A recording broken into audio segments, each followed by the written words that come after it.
कोविड-19 की बैठक में उन्होंने प्रदेश के कोरोना के पूरे अभियान में L1, L2, L3 के अस्पतालों की समीक्षा की।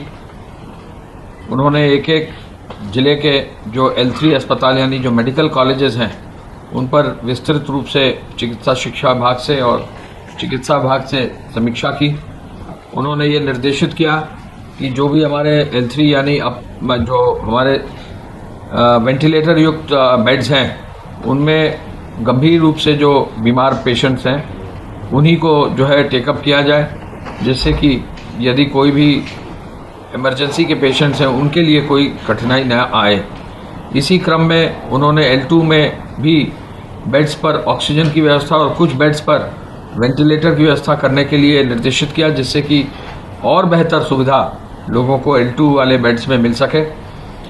अब तक जो है जहाँ जहाँ भी मेडिकल कॉलेजेस हैं उनको मजबूत करने के लिए कई योजनाओं से उनको लाभ दिया गया है और प्राइवेट मेडिकल कॉलेजेस को भी अब काफ़ी मात्रा में उनको कोविड अस्पताल बनाने के आधार पर कार्रवाई की गई है। मुख्यमंत्री जी ने ये कहा कि जो भी कंटेनमेंट जोन है उस पर सख्ती से जो है कार्रवाई की जाए।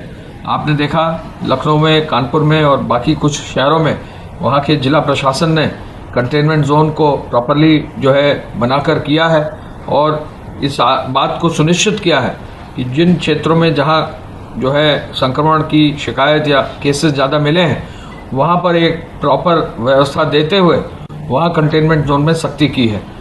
इसके साथ साथ कंटेनमेंट जोन में ये भी निर्देशित किया गया है कि कंटेनमेंट जोन में साथ ही साथ जो है सर्वे भी चलता रहे, सर्वेलेंस भी चलता रहे और यदि कोई व्यक्ति जो है संदिग्ध पाया जाता है तो उसका एंटीजन टेस्ट भी तुरंत करा दिया जाए।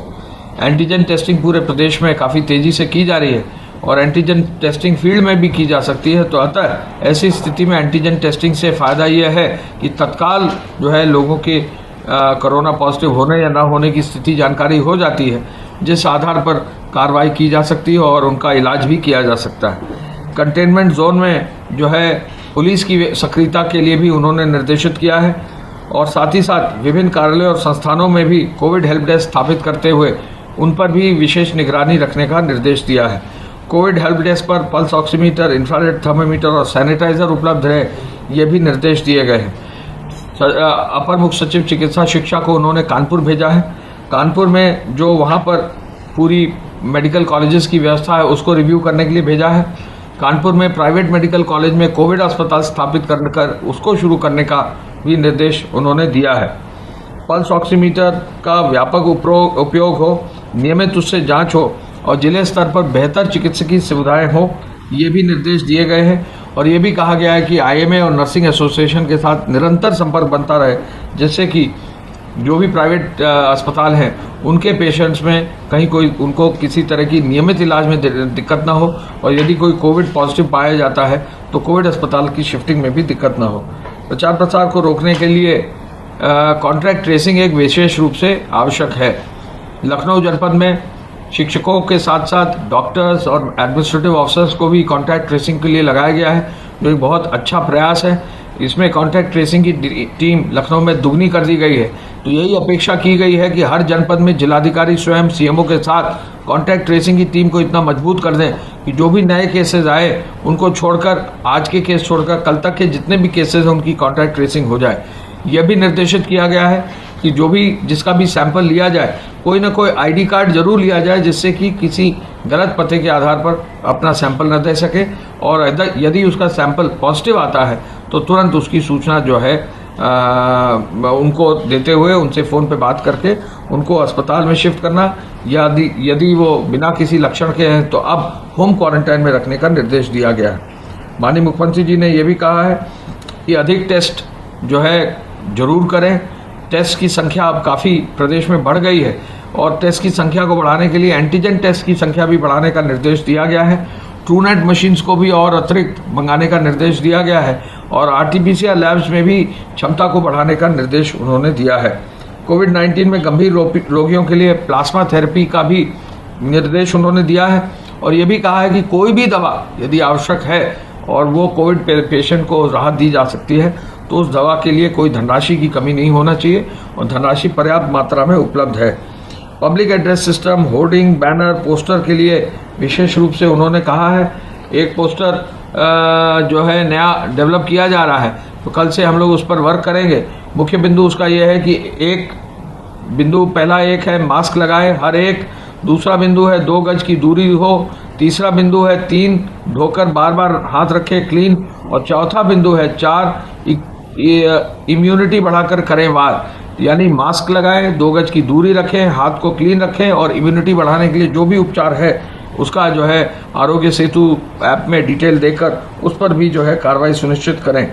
अतिरिक्त मात्रा में औषधियों के लिए निर्देश मुख्यमंत्री जी ने दिए हैं। वेंटिलेटर्स को क्रियाशील करने का भी निर्देश दिया है।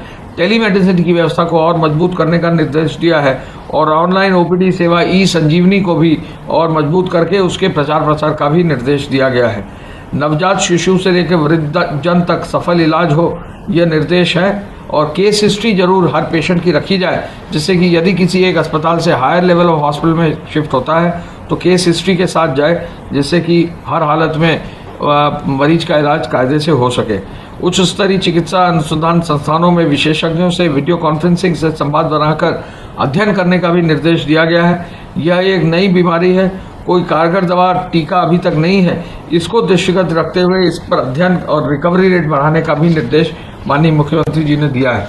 आज भूजल जल सप्ताह के समापन कार्यक्रम को भी संबोधन मुख्यमंत्री जी ने किया। जल प्रकृति की अमूल्य संपदा है, ये उन्होंने कहा, और ये सप्ताह के अंत में आम जनमानस में इसका प्रचार हो। आम जनमानस में भूजल गर्भ जो हमारा भूजल है उसको सुरक्षित हम कैसे रख सकें, इसके प्रति हम लोग सब जागरूक रहें, किसानों को जागरूकता रहे, रेन वाटर हार्वेस्टिंग कैसे बेहतर हो सके, रिवर बेसिन की गुणवत्ता कैसे हो सके, भूजल संसाधनों की सुरक्षा, उनके संरक्षण के लिए जो Uttar Pradesh ground water management and regulation अधिनियम 2019 है उसको कैसे आगे बढ़ा सकें, रेन वाटर हार्वेस्टिंग के लिए रूफटॉप के कैसे जो है व्यवस्था हो सके, और हर हालत में जो है इन रूफटॉप्स के माध्यम से यदि रेन वाटर हार्वेस्टिंग को अनिवार्य कर दिया जाएगा तो इससे क्या लाभ रहेगा। इन सब बिंदुओं पर आज मुख्यमंत्री जी ने और जल शक्ति मंत्री जी डॉक्टर महेंद्र सिंह साहब ने जो है चर्चा की।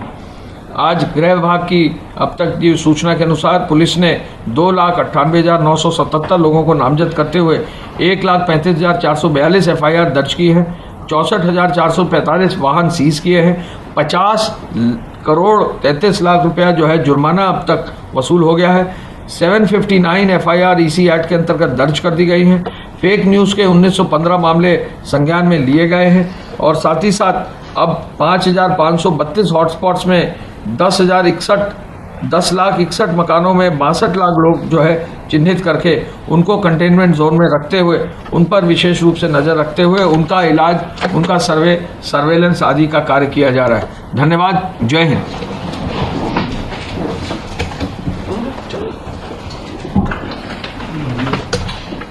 क्या स्थिति है ये जो हाईकोर्ट वाले मामले हैं,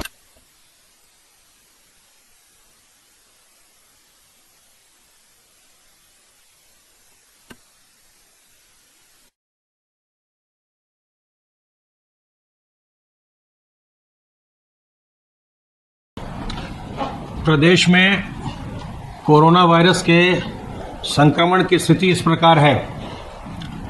विगत 24 घंटों में संक्रमण के 2,308 नए मामले सामने आए हैं। इस समय एक्टिव केसेस की कुल संख्या 20,825 है। जो लोग पूर्णतः उपचारित होकर डिस्चार्ज किए जा चुके हैं उनकी संख्या अब 33,500 हो चुकी है। संक्रमित व्यक्तियों में से 1,263 लोगों की मृत्यु हुई है। इस समय आइसोलेशन वार्ड्स में 20,829 लोगों को रखकर उनका इलाज किया जा रहा है तथा फैसिलिटी क्वारंटाइन में कुल 4,264 लोगों को रखा गया है। कल प्रदेश में 45,650 से अधिक सैंपल्स की जांच हुई और अब ये आंकड़ा कुल सैंपल जो है वो लगभग 16 लाख हो गया है।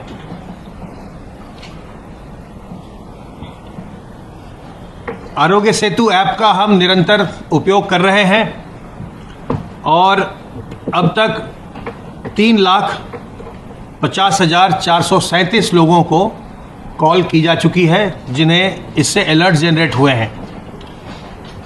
एक प्लेटफॉर्म है ई संजीवनी, जिससे कि आप घर बैठे डॉक्टरों से टेलीमेडिसिन की सलाह प्राप्त कर सकते हैं और वो धीरे धीरे प्रदेश में वो लोकप्रिय हो रहा है। इसमें आपको अस्पताल जाने की ज़रूरत नहीं पड़ती। अगर आपको कोई मामूली उलझन है, बुखार आ रहा है, खांसी हो रही है या कोई दर्द हो रहा है, आप डॉक्टर की सलाह लेना चाहें तो उसके लिए अस्पताल जाने की आवश्यकता नहीं है। वो जो डॉक्टर उपलब्ध होते हैं इस प्लेटफॉर्म पर, ई संजीवनी पर, वहाँ पर आप जाकर के अगर आपके पास इंटरनेट की सुविधा है तो आप ई संजीवनी लिखेंगे तो आपको ये वेबसाइट ओपन हो जाती है और वहाँ आप जाकर अपना पंजीकरण कर सकते हैं। पंजीकरण करने पर आपका वो फ़ोन नंबर मांगता है और जैसे आप जब बैंक में जब आप बैंकिंग करते हैं एक OTP आती है अपने क्रेडिट कार्ड या डेबिट कार्ड से, वैसे ही इसमें भी एक OTP आती है आपके फ़ोन पर और वो जब आप OTP जैसे ही उसमें डालते हैं आपका पंजीकरण हो जाता है। फिर उसके बाद आप जब फिर से लॉग करते हैं तो आपका संपर्क एक डॉक्टर से हो जाता है और फिर आप डॉक्टर को आप दिखाई पड़ते हैं, वो भी आपको दिखते हैं, वो भी आपको देख रहे हैं और आप घर बैठे उनसे फिर उनकी सलाह ले सकते हैं, उनसे बातचीत कर सकते हैं, बता सकते हैं कि आपको क्या उलझन हो रही है, क्या समस्या हो रही है और डॉक्टर आपको अपनी सलाह भी देते हैं और उसी प्लेटफॉर्म पर इंटरनेट के माध्यम से ही आपको दवा का पर्चा भी वो दिलवा देते हैं और वो जो दवा का पर्चा होगा इस ई संजीवनी से, उसके आधार पर आप अपनी चिकित्सा कर सकते हैं, करवा सकते हैं, दवा खरीद कर भी। और हम ये भी व्यवस्था कर रहे हैं कि वो जो पर्चा है अगर उसका प्रिंट आउट लेते हैं तो हम सरकारी अस्पताल से भी वो दवाएं आपको हम उपलब्ध करवाएंगे। तो इसलिए इस प्रकार से आपको हर एक कार्य के लिए अस्पताल जाने की ज़रूरत नहीं है। अगर कोई हल्की फुल्की चीज़ है तो आप ई संजीवनी प्लेटफॉर्म का भी उपयोग करके डॉक्टर की सलाह ले सकते हैं। सर्वेलेंस की गतिविधि के अंतर्गत अब तक 32,346 कंटेनमेंट एरिया का कार्य हुआ और उसमें 1,79,475 टीम दिवस के माध्यम से 1,29,66,597 हाउस होल्ड्स का सर्वेलेंस किया गया, जिसमें 6,60,23,971 लोग रहते हैं। आप जानते हैं कि अब प्रदेश में जो चिकित्सकीय व्यवस्था है उसके अंतर्गत अब बहुत सारे ऑप्शंस, बहुत सारे विकल्प लोगों को उपलब्ध हो गए। अगर आप लक्षण रहित हैं और आपके घर में 2 शौचालय है, आप कुछ शर्तों का पालन कर सकते हैं, तो अब आप होम पर भी, अपने घर पर भी आइसोलेट हो सकते हैं। होम आइसोलेशन को अब अनुमन्य कर दिया गया है। कुछ शर्तों के साथ आप अपने घर पर ही रह करके आप स्वास्थ्य लाभ कर सकते हैं और उसके लिए अगर आप जब घर पर हैं, होम आइसोलेशन में हैं, तो अगर आपको कभी लगता है कि आपको कोई लक्षण आ रहे हैं तो आप जो जिले का कंट्रोल रूम है उसको आप सूचित करेंगे और अगर आवश्यकता होगी तो आपको अस्पताल में ट्रांसफ़र कर दिया जाएगा, एम्बुलेंस से आपको वहाँ पहुँचा दिया जाएगा। और अगर आपको कोई लक्षण नहीं आ रहे हैं तो आप 10 दिन तक अपने घर पर रहेंगे और 10 दिन के बाद आपको ये मान लिया जाएगा कि आप डिस्चार्ज कर दिए गए। लेकिन उसके बाद भी 7 दिन तक आपको अपने घर पर ही रहना होगा, उसके बाद ही आप घर से बाहर निकल सकते हैं। जो डिस्चार्ज करने की पॉलिसी है उसको भी कल प्रदेश में रिवाइज़ कर दिया गया है। तो जो होम आइसोलेशन की व्यवस्था लाई गई थी उसमें डिस्चार्ज कब माना जाएगा वो भी उस शासनादेश में परिभाषित कर दिया गया। जैसे मैंने आपको अभी बताया कि जो होम आइसोलेशन में लक्षण विहीन व्यक्ति है वो 10वें दिन डिस्चार्ज मान लिया जाएगा, लेकिन उसके पश्चात भी उसको 7 दिन तक अपने घर पर ही क्वारंटाइन में रहना होगा, उसके बाद ही वो घर से बाहर निकल सकेगा। इसी प्रकार से जो लक्षण विहीन व्यक्ति अस्पतालों में हैं, हमारे कोविड अस्पताल में हैं, L1 में हैं, तो उनके लिए भी डिस्चार्ज पॉलिसी में परिवर्तन हुआ है, संशोधन हुआ है। अगर जिस दिन उनका पहला सैंपल लिया गया था उससे 10वें दिन पर या जिस दिन वो अस्पताल में भर्ती किए गए उससे 7वें दिन, इन दोनों में से जो भी तिथि बाद में आती हो उस दिन उनको डिस्चार्ज कर दिया जाएगा। तो ये जो डिस्चार्ज पॉलिसी है इसको रिवाइज किया गया है। बाकी जिन लोगों में लक्षण हैं, लक्षण वाले लोग हैं, उनके एक टेस्ट ऋणात्मक होने के बाद ही उनको डिस्चार्ज किया जाएगा। जो लोग होम आइसोलेशन में हैं उनके लिए ये भी व्यवस्था की गई है कि उन्हें अपना तापमान और अपना जो ऑक्सीजन सैचुरेशन लेवल है उनको अपने पास एक पल्स ऑक्सीमीटर रखना होगा, उन्हें अपने पास एक थर्मामीटर रखना होगा जिससे कि अपना वो टेम्परेचर दिन में 2 बार मेजर करते रहें और कंट्रोल रूम को बताते रहें कि आपकी स्थिति कैसी है, आप बता देंगे। अपना ऑक्सीजन लेवल भी लेंगे। अगर आपका ऑक्सीजन लेवल 94% के ऊपर चल रहा है तो कोई चिंता की बात नहीं। अगर ऑक्सीजन लेवल नीचे आएगा तो आप तत्काल होम आइसोलेशन में अगर आप हैं, तत्काल आप कंट्रोल रूम को सूचित करेंगे जिससे कि आपको चिकित्सकीय सुविधा उपलब्ध कराई जा सके। एक व्यवस्था और हम करने जा रहे हैं। एक फ़ोन नंबर है, आप लोग उसको ध्यान से नोट कर लेंगे, 1800-180-5146। हमारे कंट्रोल रूम का नंबर है 1800-180-5145, जहां आप कोविड के बारे में सूचनाएं प्राप्त करते हैं।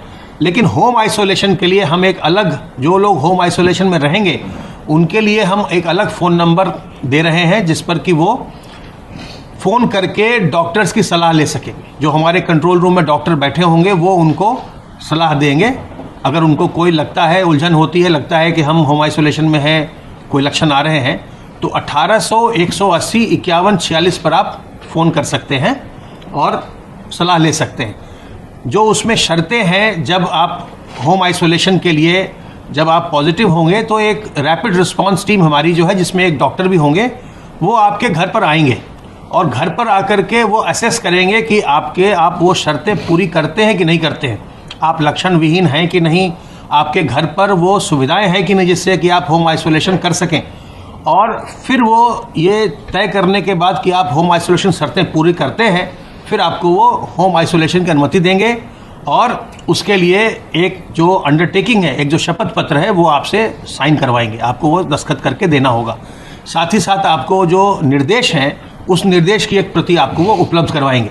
तो आपको जब आप होम आइसोलेशन में अगर हैं तो आपको अपना विशेष ध्यान रखना है, आपको ग्लव्स का, मास्क का उपयोग करना है और ख़ास करके जो सोडियम हाइपोक्लोराइट होता है जिससे चीज़ों को, सरफेसेस को विसंक्रमित करते हैं, कपड़ों को, बर्तन को, उससे भी संक्रमित करना होगा, ताकि जब आप घर पर रह रहे हैं, आप संक्रमित हैं, तो आपका संक्रमण आपके घर वालों को बिल्कुल न लगे, बिल्कुल न जाए।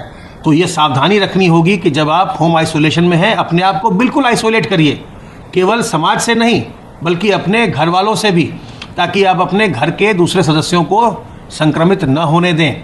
तो ये सावधानियां जो उसमें कुछ हैं, उसको आपको रखना बहुत ज़रूरी होगा।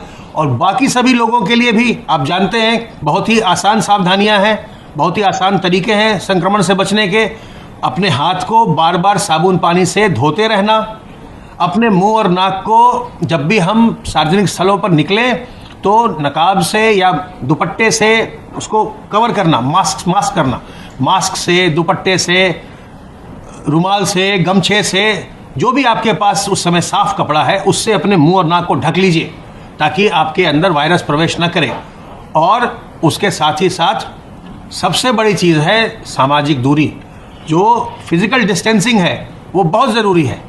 2 गज की दूरी लोगों से मेंटेन करना बहुत ज़रूरी है ताकि आपके अंदर दूसरों कोई संक्रमित व्यक्ति हो, उससे आपको वायरस ना आए। सावधान रहिए, सतर्क रहिए। कभी भी आपको लक्षण लगे, घबराइए नहीं, आप तत्काल आकर के अपनी जांच करवाइए। और बहुत शीघ्र, कल से ही हम लोगों ने कहा है सभी जिलों को कि जो शहर हैं जहां पर संक्रमण हो रहा है वहां पर वो कुछ स्टैटिक सेंटर बनाएंगे, कुछ जगहों पर वो सेंटर बनाएंगे जहां पर जिस व्यक्ति को भी लगे वहां पर हमारे लैब टेक्नीशियंस उपलब्ध होंगे, एंटीजन टेस्ट उपलब्ध होगा, सैंपल लेने की सुविधा भी उपलब्ध होगी। शहर में 10-20 जगह ऐसी सुविधाएं होंगी और जिसको भी लगे कि मुझे कुछ लक्षण आ रहे हैं, आप अपने पास के उस सेंटर पर जाकर के अपने एंटीजन टेस्ट करवा सकेंगे और अपना जांच करवा सकेंगे। अगर आप में लक्षण होंगे तो आपका एंटीजन टेस्ट हो जाएगा, लक्षण नहीं होंगे तो आपका सैंपल ले लिया जाएगा, सैंपल लेके जांच करवाई जाएगी। तो सरकार सारी व्यवस्था निरंतर कर रही है। जो चिकित्सा की व्यवस्था है, होम आइसोलेशन है, इसके अलावा आप जानते हैं सेमी पेड L1 की भी व्यवस्था कर दी गई, जिसमें कई शहरों में अब होटलों में भी व्यवस्था करवा दी गई है आइसोलेशन के लिए। और जो निःशुल्क व्यवस्था है जिसमें 1,51,000 से ज़्यादा बेड है वो सदैव उपलब्ध है। चिकित्सा की व्यवस्था और जांच की व्यवस्था सरकार की ओर से बिल्कुल निःशुल्क है। बिल्कुल न घबराएं, अपने अंदर हीन भावना न लाएं, न किसी के प्रति दुर्भावना लाएं। सावधान रहिए, सतर्क रहिए, संक्रमण से बचिए, दूसरों को भी बचाइए। अब मैं अनुरोध